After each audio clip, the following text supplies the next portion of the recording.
दोस्तों नमस्कार, मैं ताराचंद शर्मा एडवोकेट अपने यूट्यूब चैनल में आपका स्वागत करता हूं। दोस्तों आज हम आपको बताने जा रहे हैं कि केवल विवाह तलाक से ही समाप्त नहीं होता। विवाह को समाप्त करने के लिए अन्य भी तरीके हैं दोस्तों। यही आपको बताने जा रहे हैं कि बिना तलाक के विवाह को समाप्त या शून्य घोषित कैसे कराएं, और ये जानना बहुत जरूरी है। और इसमें कौन कौन सी बातें हैं, किन किन आधारों पर जो विवाह है वो जो है शून्य घोषित कर सकती है न्यायालय। और अगर न्यायालय उस विवाह को शून्य घोषित कर देती है तो उसमें आपको तलाक लेने की कोई आवश्यकता नहीं है। विवाह शून्य हो जाएगा और फिर आप स्वतंत्र हैं कि अपनी शादी कहीं पर भी कर सकते हैं।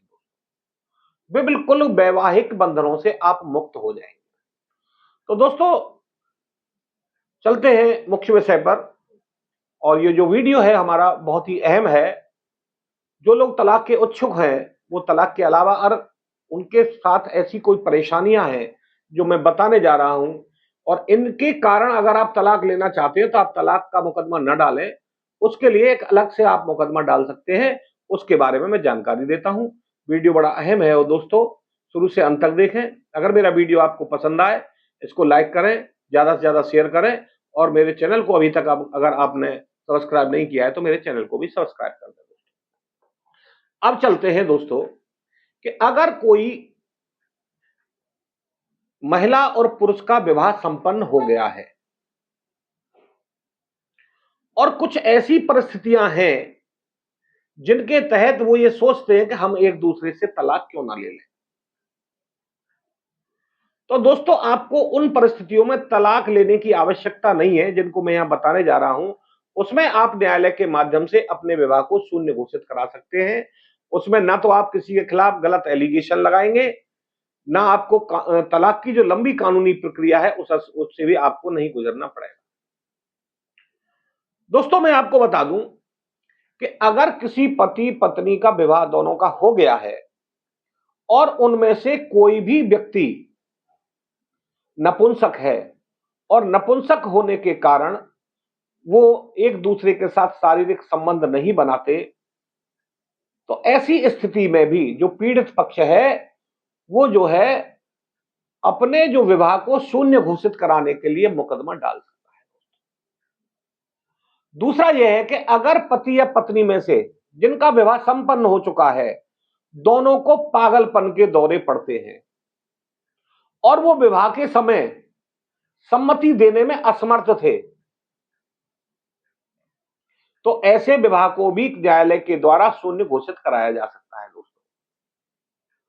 तीसरा है कि विवाह के समय पति हो या पत्नी दोनों जो है उन विवाह के लिए तो राजी, कभी कभी ऐसी स्थिति हो जाती है लड़का या लड़की हो कि एक दूसरे को पसंद नहीं करते और वो एक दूसरे से विवाह भी नहीं करना चाहते, लेकिन उनकी जो सहमति है वो बलपूर्वक या प्रलोभन से ली जाती है, तो ऐसे विवाह को भी पति या पत्नी न्यायालय के माध्यम से शून्य या समाप्त घोषित करा सकते हैं दोस्तों। दोस्तों दूसरी बात यह है कि अगर कोई व्यक्ति जिसको कभी कभी पागलपन के दौरे पड़ते हैं और वो विवाह की सम्मति देने में समर्थ भी है, लेकिन वो मानसिक रूप से इतना बुरी तरह से ग्रसित है कि वो संतान करने के अयोग्य है, तब भी पति या पत्नी एक दूसरे से विवाह को समाप्त करने के लिए अपना न्यायालय में आवेदन कर सकते हैं। उसमें तलाक की आवश्यकता नहीं है। यहां दोस्तों एक उम्र का भी बड़ा महत्वपूर्ण प्रश्न है कि विवाह के लिए जो उम्र है वो पत्नी की उम्र है 18 वर्ष और पति की उम्र है 21 वर्ष। अगर पत्नी या पति में से किसी की उम्र कम है, यानी कि पत्नी की उम्र 21 वर्ष से 18 वर्ष से कम है और पति की उम्र भले ही 21 वर्ष हो, तो पत्नी जो है उस विवाह को शून्य घोषित कराने के लिए आवेदन कर सकती है। इसके उलट दोस्तों अगर पत्नी की उम्र 18 वर्ष है और पति की उम्र 21 वर्ष से कम है, तो पति भी उस विवाह को शून्य घोषित करा सकता है कि भाई मैं उस टाइम विवाह योग्य नहीं था। दूसरा दोस्तों, यदि पति पत्नी को पागलपन के दौरे पड़ते हैं, पति को पड़ते हो या पत्नी को पड़ते हो, किसी को भी पड़ते हो, तो दूसरा जो पक्ष है कपल में से, वो विवाह को शून्य घोषित कराने के लिए न्यायालय की शरण ले सकता है दोस्तों। नेक्स्ट है दोस्तों, अगर पति पत्नी एक दूसरे के संबंधी हैं, यानी कि जैसे हमारे हिंदू लॉ में कहा गया है कि कोई भी पुरुष अपनी चाची, ताई या चाचा की लड़की, ताऊ की लड़की, बाबा की लड़की, इनसे शादी नहीं कर सकता। यानी वो प्रतिसिद्ध नातेदारी में सपिंड होते हैं, उनमें विवाह अगर उनका हो जाता है, तब भी कोई भी पक्ष उस विवाह को शून्य घोषित कराने के लिए न्यायालय की शरण ले सकता है दोस्तों। नेक्स्ट है सपिंड नातेदारी। सपिंड नातेदारी जो ये होती है, आपस में जो एक ही परिवार के लोग हैं वो सपिंड है, और उनमें विवाह जो है कानून के द्वारा जो निषिद्ध कर दिया गया है, फिर भी अगर विवाह कोई कर लेता है तो उसको शून्य घोषित कराया जा सकता है। दूसरा, रिश्तेदारियों के, ऐसी रिश्तेदारियों में जिनमें कोई पुरुष या महिला शादी नहीं कर सकती, जैसे मामा की लड़की है, बुआ की लड़की है, मौसा की लड़की है, या लड़का है, कोई भी हो, अगर उनके बीच में भी विवाह संपन्न करा दिया गया है या हो गया है, तो उनमें से कोई भी पक्ष मुकदमा डाल के अपने विवाह को शून्य घोषित करा सकता है दोस्तों। अब दोस्तों एक स्थिति और ऐसी आती है कि अगर लड़का या लड़की को डरा धमका के या उससे झूठ बोलकर शादी कर दी गई है।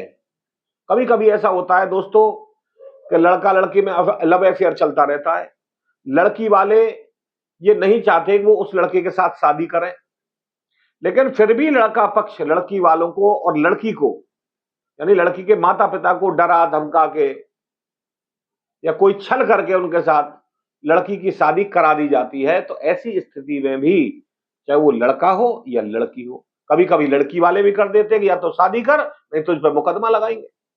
तो ऐसी स्थिति में लड़के या लड़की की कोई अगर मजबूरी बन जाती है और शादी हो जाती है, तो ऐसी स्थिति में भी पति या पत्नी में से कोई भी अपनी शादी को शून्य घोषित करा सकता है दोस्तों।